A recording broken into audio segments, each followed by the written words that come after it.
My name is Katie Klump Hensley, and I'm a program manager with Oregon State University's Professional and Continuing Education. Next slide, please.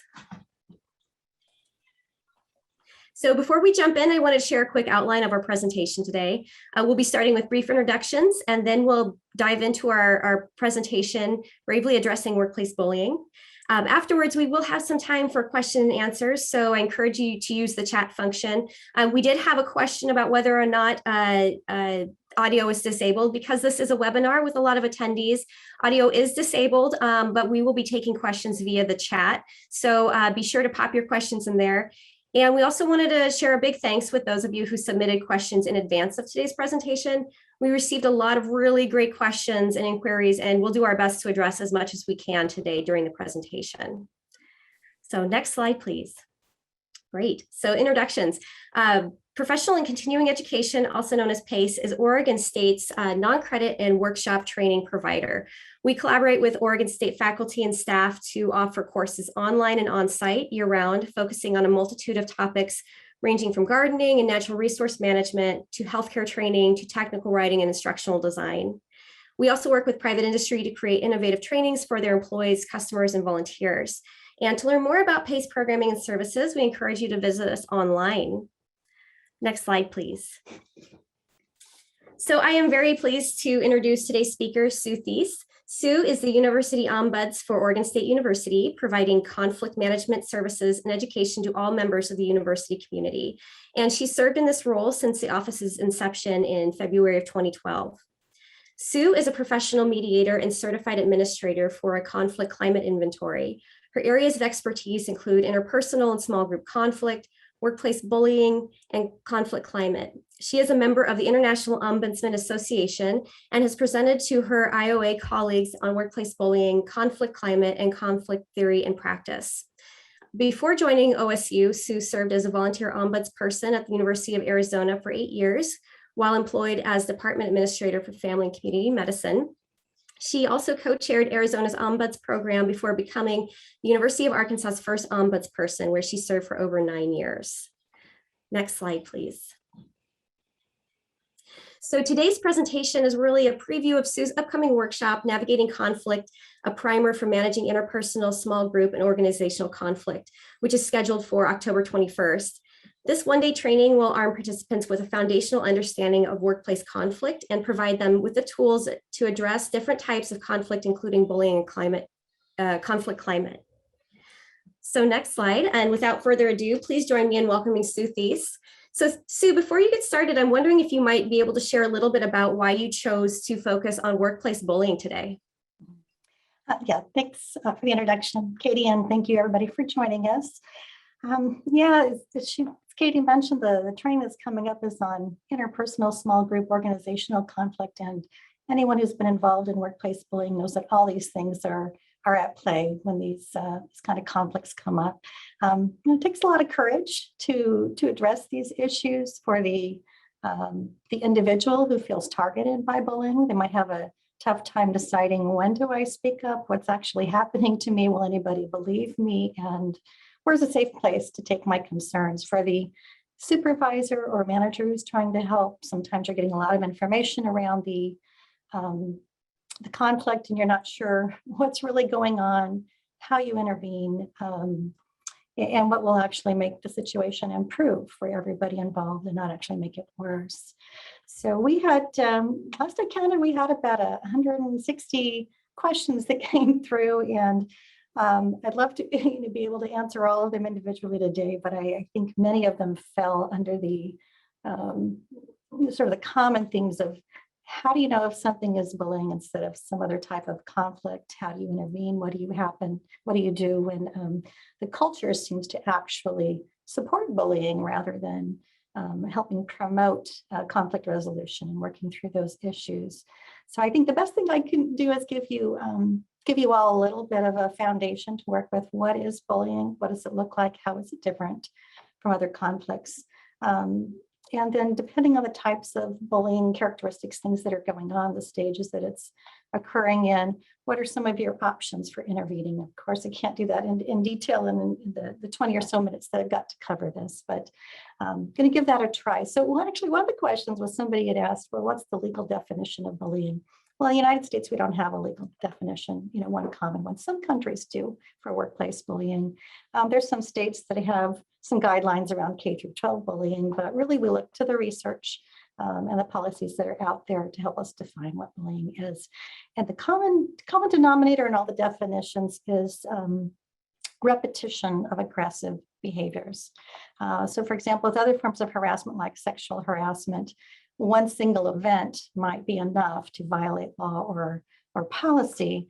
With bullying, one event does not make it bullying. One act of incivility is not bullying. It's the multiple acts of aggression over time that make it that way. And actually in the 90s, when I first started doing ombuds work and conflict management, we didn't even really know. We didn't even have a name for bullying at that time. The research was pretty new. People were looking at how to respond if you're a victim or if you're what do you do? What do you even call it? So one of the best researchers, I love this definition, is from the Dr. Einerson in the late 90s. Bullying occurs when someone is systematically subjected to aggressive behavior. So that's the repetition. But Einerson also defined it as a process. And I don't think people think of it that way. I know when visitors and managers come to meet me, I'm listening for what stage of the process is this in? Is it truly bullying? So let me describe what I mean by that. So let's say there's an initial active and aggressive behavior. Look at the first step on this diagram. Maybe you're in a meeting and somebody makes a rather condescending comment in a public setting. They're attacking your character, your ability to get your job done. And this happens in one meeting. Maybe there's a few things that happen in that one setting and you're taken aback by it and you're hurt by it.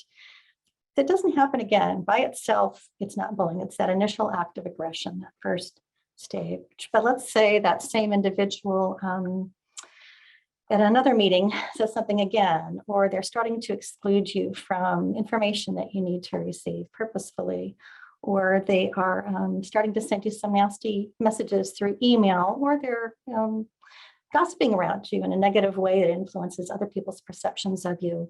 I just named 3 or 4 instances of aggression, and it's that pattern over time. And when no matter what you do, you don't seem to be able to stop that, that's when we start to see people feeling bullied and trying to reach out for help. And once they do, maybe they're talking to their coworkers and saying, is this happening to you? Or you go to talk to your supervisor and say, I've tried working informally, I've tried working through this issue, it's just not stopping, how can you help me? Once the issue is brought up and the person who's perceived as the bully, it comes to their attention that they're perceived that way, they start to defend themselves and they start to stigmatize the target. They start to point out all the faults. Well, here's what they're not doing right in their work. Here's what they're not doing right in the lab. Here's what's not going right in meetings. All the faults of the target who brought things up. That's that stigmatization phase. And then that further question, people who were involved at that point are further questioning, well, was this person really being bullied, or are they really just reacting poorly to some other situation? When we get to that point of stigmatization, that's when we start hearing from supervisors and managers and other third-party people, such as HR folks. I don't know what to do about this. But if they don't intervene and if it doesn't stop, regardless of who you think is right or wrong, the people who are involved start to get sick. The productivity goes down. That's when you start to see turnover because they can't resolve their problems, so they go somewhere else. And in the very worst case scenarios, they get really sick and feel traumatized by the circumstance. So we want to try and understand and address bullying at these first 2 steps when it first comes to folks' attention. So what does it look like? What do the acts of aggression look like? I kind of wrap them into a few areas under direct and indirect acts. I think most of us think of sort of the verbal or written assaults, the things that are when healthy argumentation moves to dysfunctional verbal aggression. Healthy argumentation, you're attacking a topic. With verbal aggression, you're attacking the person, their character, their identity. I heard from a lot of you, what about microaggressions and and comments around bias that can be so hurtful. And then, of course, the direct attacks, condescending language. Those are a lot of things that we think of with aggression, but also threats. Is there a threat of consequence if you don't do something their way?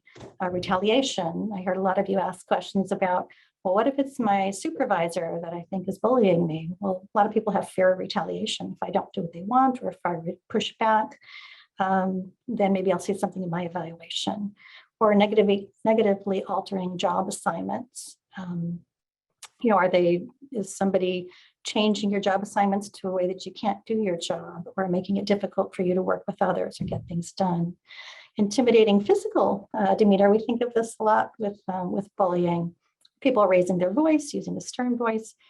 In a previous job that I had in a healthcare environment, there was a unit leader who I found bullying. And when I would meet in his office, he had a sofa on the other side of the room that was way down towards the floor. And then when he would speak to me, he'd get up above the desk, point his finger, raise his voice a little. That sort of physical, intimidating type behavior sometimes that we think about with bullying. And then some more indirect acts, inappropriately influencing others' actions. This could be some of that gossiping, maybe planting some seeds of doubt around the target, making them look bad. And then, of course, denial of behavior or redirecting blame. Once we do bring up issues around the person perceived as the bully, they typically deny the behavior, and they might actually redirect the blame back to the target or to others. So those are some of the things, and I'm sure as I'm describing them, all of you have either experienced or observed that or heard about it if you're worried about a coworker with these issues going on, that you can think of some examples that fall into those categories. The other thing to look at is, what are the characteristics of the bullying behavior? You'll notice I'm not typically labeling someone a bully. A lot of people can have behaviors that feel bullying and are repeated acts of aggression, but they aren't what we think of as far as someone who's a chronic bully, although we'll get to that one as well. So a few of the characteristics to look for, and the reason to bring them up is, depending on those characteristics might depend on how you respond and intervene. So for example, with predatory bullying, maybe people, there was no particular event or something that someone did to bring any sort of aggression onto themselves. Maybe you're just part of a group that's culturally, it's acceptable, unfortunately, to attack. So for example, I used to work in a hospital, in a medical environment, and the norm might be, as a physician, I work 24 hours, you're going to work 24 hours as a medical student, or I got yelled at in the emergency room, you're going to get yelled at too. That's just part of the culture, and that's sort of the learning process. Well, those things, of course, aren't acceptable. Hazing is not acceptable. Certainly attacking someone who's part of a marginalized group is never acceptable. And those sorts of things require a cultural change and an organizational change, and a stance to not allow that to happen. Most cases of bullying and acts of aggression are dispute related, and people can be kind of redeemed and coached and taught. A lot of the cases that come to our office, in the Ombuds office, it's because people got into, maybe they just have some really terrible conflict management skills, and they think the way to get things done is to be forceful and take a competitive, dominant approach. And if it's working for them and nobody says, hey, you're hurting people, they'll continue to do it. But there's an opportunity for education and change there. Chronic bullying is probably what you think about when you think of a bully. This is somebody who doesn't matter inside, outside of work. If you disagree with them or present something different than them, they will push back, might be intimidating, multiple types of acts of aggression towards a target. And for folks like that, we definitely need to have policies in our organizations that we can try all the informal interventions that we want to try and help both the target, the team, and those involved. But there has to be some sort of a threshold at which we say, our organization does not accept this kind of behavior. Other types of characteristics, opportunist, that might be someone who's very collegial most of the time, but they think in order to get ahead, they have to do a little elbowing to get their way to the top. Accidental bullying could be, cultural differences. What's acceptable in one setting is not in another, and people get offended by it without someone giving some feedback. They don't know they're being offensive. Substance abusing, it's probably pretty obvious. If someone abuses substance, maybe they're a different person than they are in their manner. Health related, sometimes you can be working with someone who's wonderful to work with for years, and then we know when people get sick, their demeanor might change. And those are really difficult situations to intervene on. And of course, working with your HR rep or whatever systems you have in your organization that help when someone has some health-related issues going on is important. And vicarious bullying is something Dr. Hollis identified when maybe someone in a senior leadership position uses someone who reports to them to actually go out and exhibit behaviors that become bullying towards others. They work through someone else to have that happen. So I go through all of these. There can be different types of characteristics of bullying behavior that lead to these individual acts of aggression. And one that I didn't bring up in the indirect acts, but I hear the most is isolation. And I've heard that a lot recently when people feel excluded from things as part of an abrasive act. And of course, if you're trying to file a formal complaint somewhere, how do you say I'm being bullied? I'm being isolated. It's a hard one for people to respond to. But looking at all the characteristics in the individual acts, I bring those up because there might be different ways that you can attend to them. But the bottom line is for the target, it all looks the same. They don't care why it's happening. They don't care if the person's redeemable. By the time you've truly been on the receiving end of some repetitive abrasive behaviors and feel like you can't defend yourself, we see people getting sick. And if you look at this, bull charging at you, you feel like your choices are to either run or curl up and unfortunately take the damages.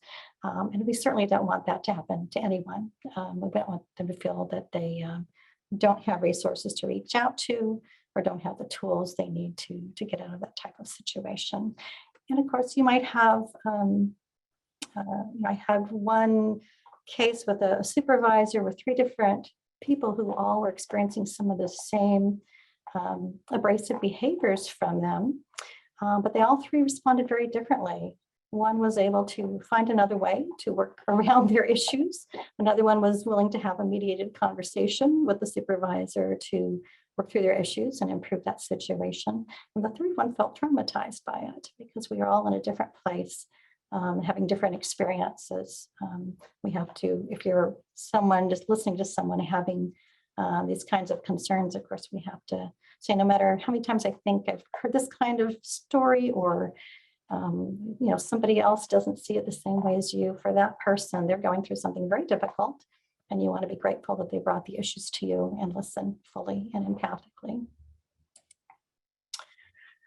So I've given you a little bit to think about, and there's sort of these, there's the interactions between people, but there's also these conditions that sort of create this perfect recipe for disaster, I call it. It's going to make a really bad bullying situation.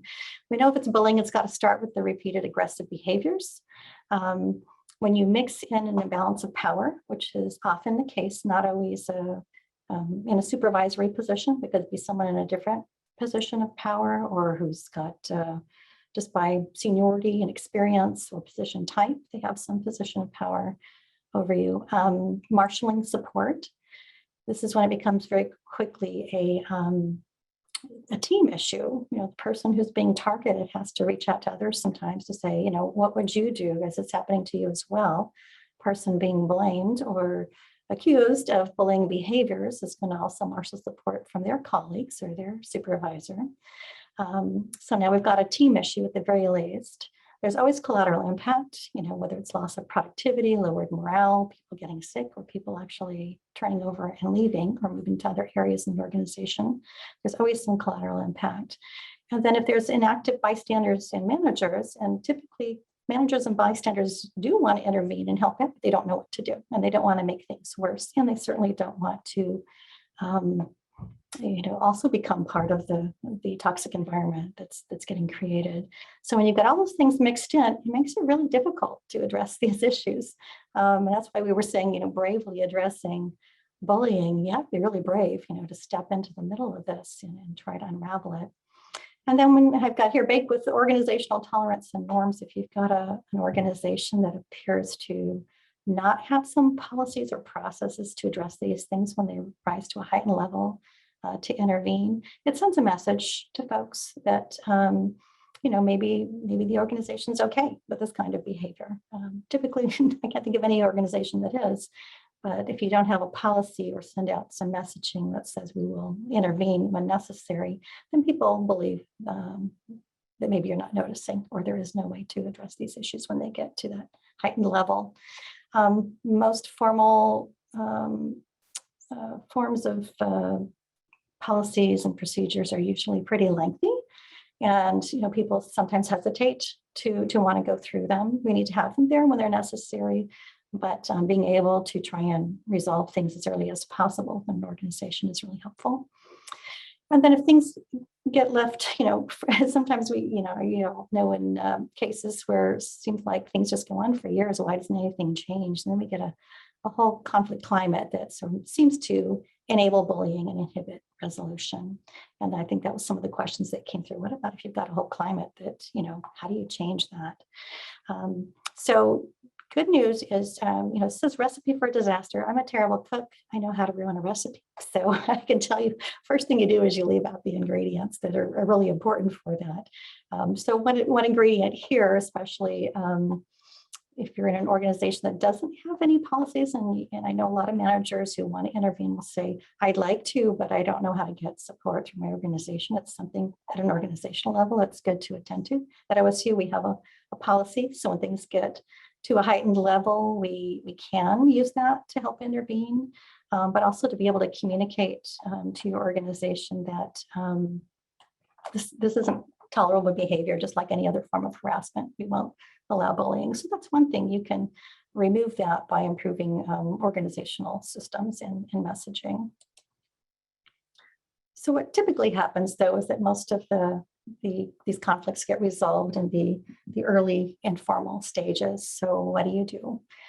Certainly, if you think back to those stages, the steps that I talked about, when it's first bullying and it's repeated behavior, at the individual level, to be able to learn a little bit about conflict management and some interpersonal skills. And if you give those a try and they don't work, and things continue, then to know what your resources are, what's a safe place to bring up your issues.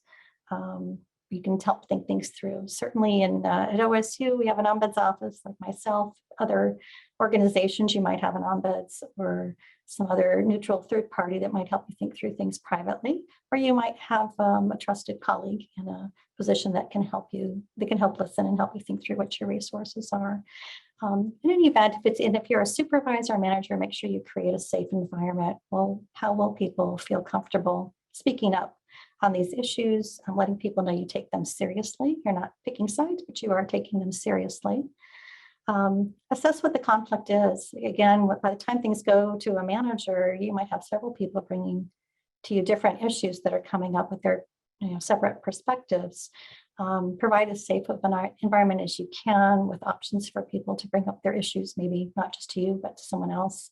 Assess what's going on. And if it's something beyond your tool set, check out what the resources that can help you to manage the conflict. Then what are all the options given where things are at?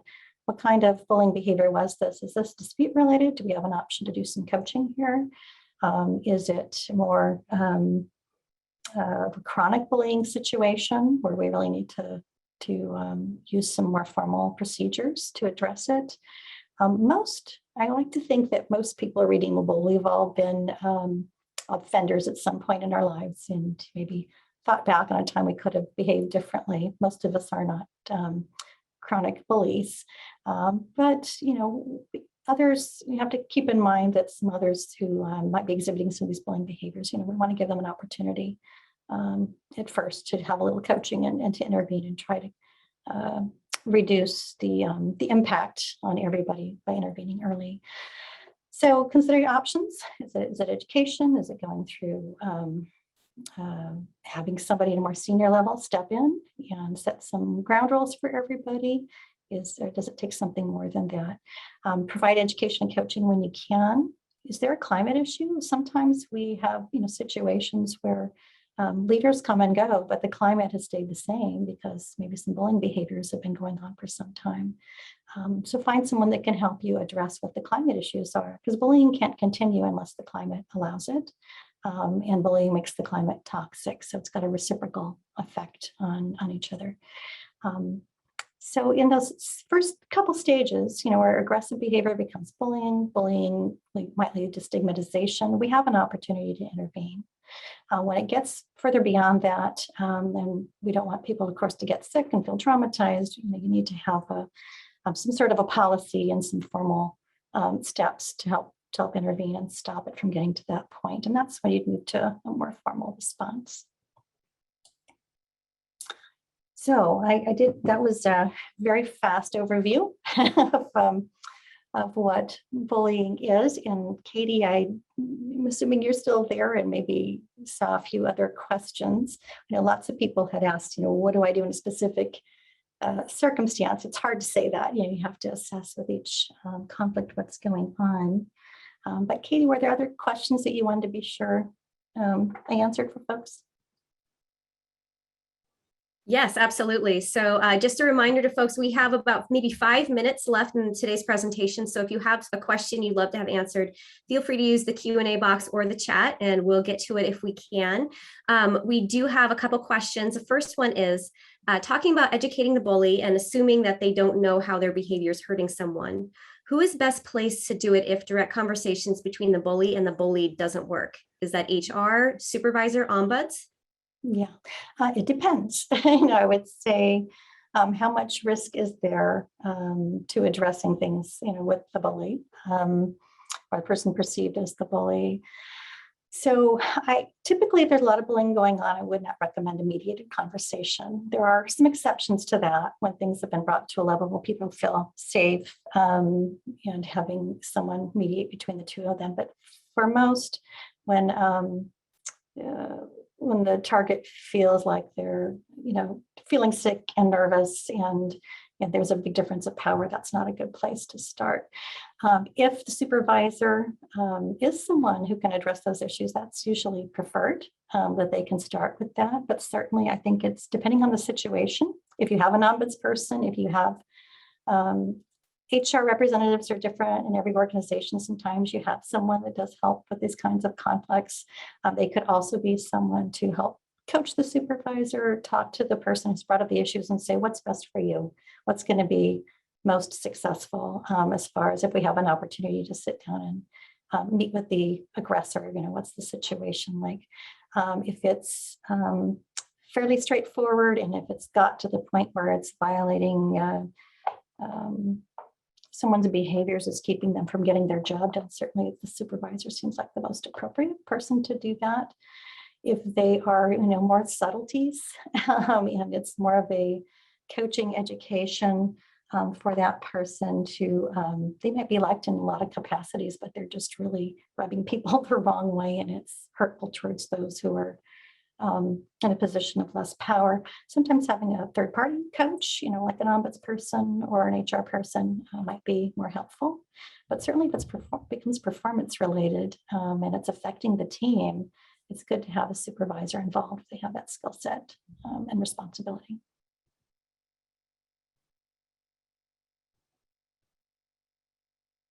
Hope that answered the question. Thank you, Sue. Another question. It seems like some bullies are lashing out because they are resentful of their targets due to an inequity or other problem they're facing. What are some strategies for working with a bully to understand their needs without appearing to be tolerant of their behavior? That's a good question because, of course, we can't get inside other people's heads to know exactly why they do what they do. But really good steps for any kind of conflict resolution is to identify both parties' interests and goals. It's less personal that way. So finding out what and we'll call them the bully, finding out what their needs and goals are, what are they actually trying to accomplish, and helping them focus on that rather than focusing on the characteristics of another person, or their abilities or inabilities is actually a really good way to have a conversation for any kind of conflict that comes up. Thank you. Another question. What if I am the bully? How do I improve my behavior? That's a good question. First of all, recognizing yourself in that role is a really huge, it's a really good thing. I think we've all thought back to times where, oh, wow, I really just did not mean to act like that, or had no idea that I was perceived like that. I think learning more about bullying behaviors in general, seeing which things you might need to work on. But if you're part of OSU, if you're part of an organization that has an ombuds person, I would meet with them, because that's a nice, private, safe place to figure out what it is you're doing. If someone meets with me and they say, I've been told, so my coworkers find me abrasive, we kind of go over how that came to their attention. Has this happened before? Have people brought up, what exactly are the behaviors? I'll help you pinpoint what are the behaviors that people are finding abrasive and aggressive, and then coming up with some coaching tools on how to change those, and different ways to intervene with others. Thank you. Another question: what if you are employed in a very small company and the executive director is the bully and also the HR person? Wow. That's a tough one. The smaller the organization, the harder this is. And, we get this with a lot of our smaller offices that are located, out in various areas of Oregon, like through our extension offices, where sometimes the people that you work with are people that you live and laugh and learn with, and the person in charge has multiple roles. And so then where do you go? That's a really tough one. And I think that's the kind of thing I'd hope to have a side conversation with the person that called and say, to figure out what your other options are. Is there a board that, is there something outside of the organization? Or is there a way to, during team meetings, to give some upward feedback to the senior leadership to say, hey, it would be really helpful for us to have sort of an outside service, or an outside person who can help us think these things through. Is this a service we could look at? I know some smaller organizations have contract ombuds people that they bring in, or they might have there's types of consultants, that have an HR background or different backgrounds that can help provide some sort of neutral service. I realize I say that, and it's really hard to do if that person has both those roles as the senior leader and your HR person, and they're the ones exhibiting those behaviors. So I would encourage you, to learn some tools that you can try on your own. That's hopefully you'll join us, in October for this training, and try to give folks a real good foundation of the interpersonal conflict management tools, and then how that can work within a small group. And sometimes you need to manage up to make that work. That would take a little bit more, education and coaching for you. If you can join us in October, that would be great. If not, those are things that you might want to learn a little bit more about, how you can manage up a bit, or how you can suggest to the leadership that maybe you have. It's good for any organization to have an outside neutral person that you can talk to help that leader also get some neutral or anonymous feedback to help coach them on how to lead the organization. It's hard to do, though. Sorry, I couldn't quite fully answer that question without asking you some more questions, which you probably we couldn't do in this venue. Thank you, Sue. And we'll ask one more question. Can you touch on disability and workplace bullying? Yeah, I think whether it's I can speak to within OSU, and I think this is true in other large organizations. They have offices that help. They're designated to help with issues that come up with any kind of conflict related to disability or other type of marginalized group. When we have cases that come related to bullying, we do have a policy here, and we do have an avenue to look into those things. And certainly if part of the bullying activities violate a law of any kind, or violate somebody's rights in any way, we have another office that we work closely with. It's our Equal Opportunity and Access Office that do a wonderful job of listening and maybe helping us coordinate a way to respond to those cases that's a little more structured and supports the individual with that. I know a lot of people don't want to file formal grievances, so we have other ways to kind of address that. But I would imagine in most organizations, if the bullying that's happening to you also violates some sort of Title VII, any kind of law or your rights, there should be other offices working closely with your managers. Or if there's an ombuds office like mine or mediation office that works closely with those kinds of support systems to help you come up with a way to address those issues. And as I mentioned, when we were talking about different characteristics of bullying, like predatory bullying, that can be just because you're part of a group that unfortunately should never ever be attacked and does get attacked. In that sense, that has to change at a broader organizational level. But hopefully your supervisor, your manager, if you're working with them, they also have access to those resources to address those issues. So it's a roundabout way of saying, we get cases that come in, and I'm sure in all your organizations that come in where there's bullying, if there's some sort of component to it that violates your right as microaggressions and bias, I hope that they're working with the other offices in the institution that help support and can advocate for you to get some results quickly to prevent that from continuing. Thank you so much, Sue.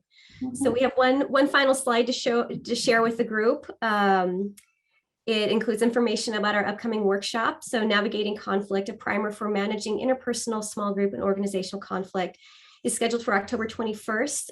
It will run 8:30 a.m. to 5:30 p.m.